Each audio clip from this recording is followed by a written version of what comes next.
Before we continue this video, I have a question that I would love for you to answer in the comments right now. Does anybody take Joe Biden seriously? I mean, anybody. So when it came to foreign policy, I'll be honest, I didn't vote for you in 2016. I was jaded. Obama let me down. I'm from Chicago.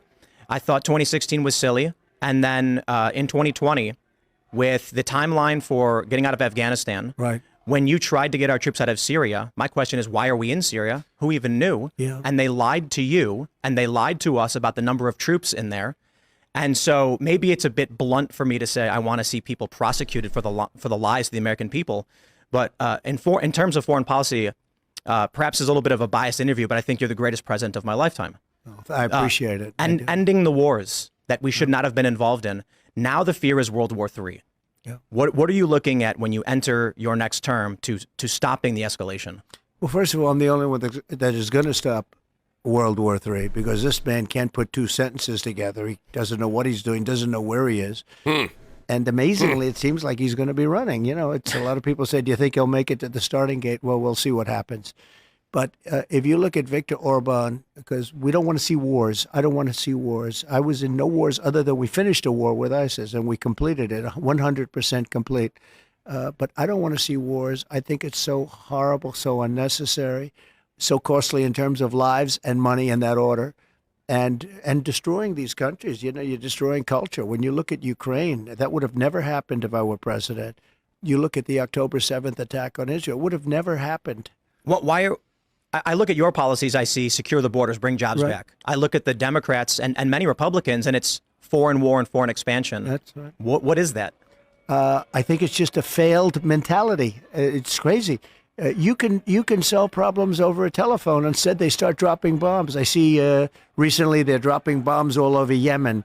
You don't have to do that. You can talk in such a way where they respect you and they listen to you. Viktor Orban of Hungary, you know, the leader, they call him a strong man. Who cares if he's a strong man or not a strong man? He's a very powerful guy. He said the problem the world has is that Donald Trump is no longer president. When he was president, China didn't play around, Russia didn't play around, nobody played around, and we had no problems. Today, the whole world is on fire. I'd have to totally agree, because before Trump got into office, all of the headlines, all the legacy media was painting the picture that Donald Trump was going to have us in World War III, that it was going to be wars all across the world. You know, this dictator is not going to be able to maintain composure when dealing with other foreign leaders. And this will cause us to be in a very grim atmosphere in terms of America if we were, you know, still alive. But turned out to be the total opposite. In fact, in my opinion, he actually had a whole lot of these leaders in check. If you look at the video, the body language do not lie. But isn't it funny how everything that the left says that Donald Trump was going to do, everything that they said he was going to do, actually happened under Joe Biden? Crazy, right?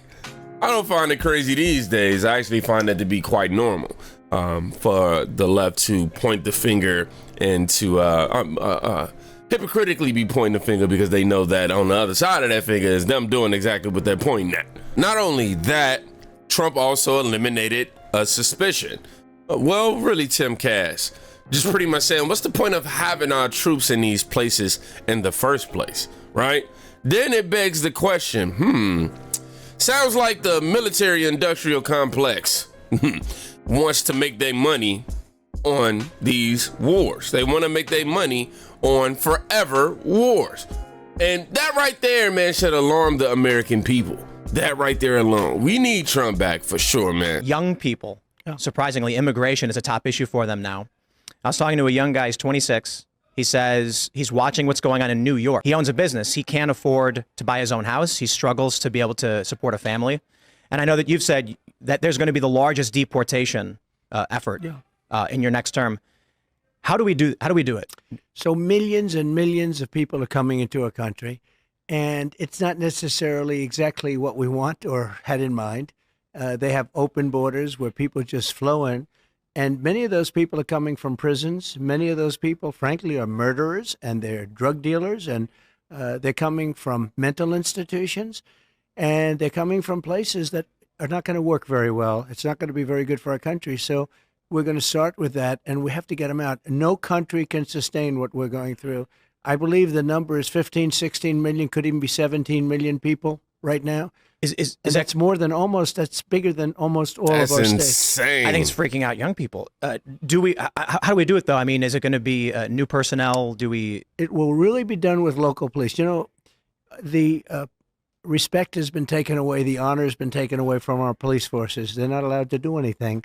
And whether it's libertarian or not libertarian, people you have to have law and order. You can't have 500 people walking into a department store and just walking out with everything they have. And we have to give honor and respect back. And I believe immunity, because, you know, so often when a police person does their job, they end up with no pension. They end up with no house. They end up with no family. Everything's taken away from them. They have to get their own lawyer.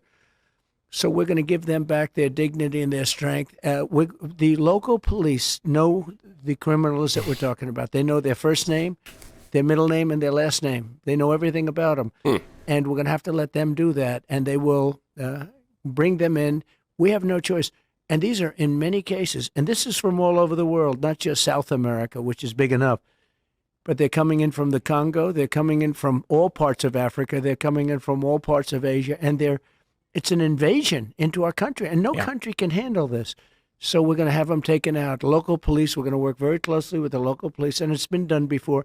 We had Dwight Eisenhower, believe it or not, did the biggest deportation. He pretty much stopped it. Strange that we mentioned Eisenhower, because you don't think of him that way, but he did a massive deportation where people were pouring in. The interesting thing about Trump, and also something that we have to applaud him for, is the fact that he has the ability to pause, to will in, I meant to say, younger voters. Because you think about it, usually college voters, younger voters, they're more liberal, they're more left, they're, they're just young-minded. I'm telling you, like, in my opinion, when you're young, I expect you to be more liberal, like-minded, more socialist and all that type of stuff. But as you grow older, I expect a little more conservative values to hit.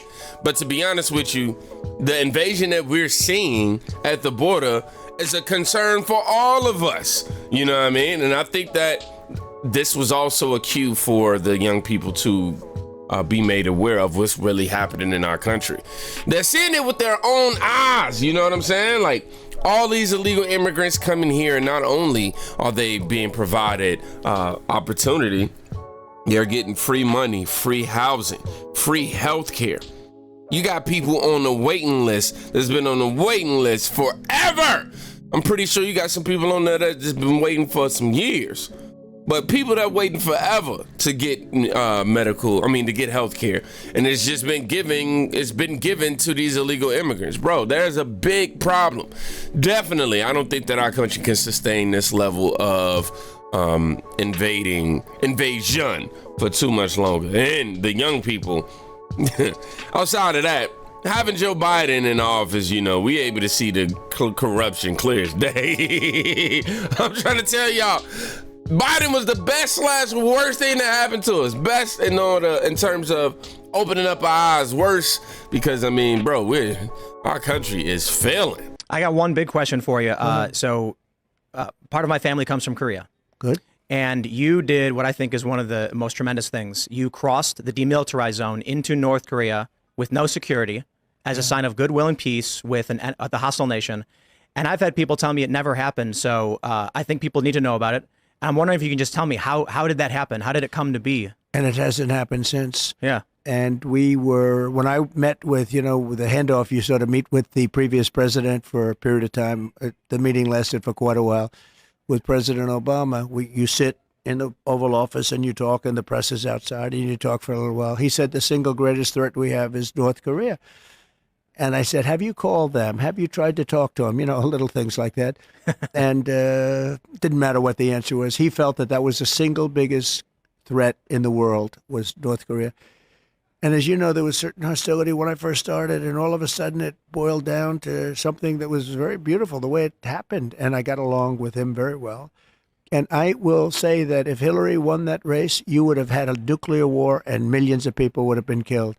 And you weren't even close to that. It never happened. It was never going to happen. I got along great with him, and it just never was going to happen. What's sad is a lot of these wars can be stopped or nipped in the bud, shall I say, through conversation.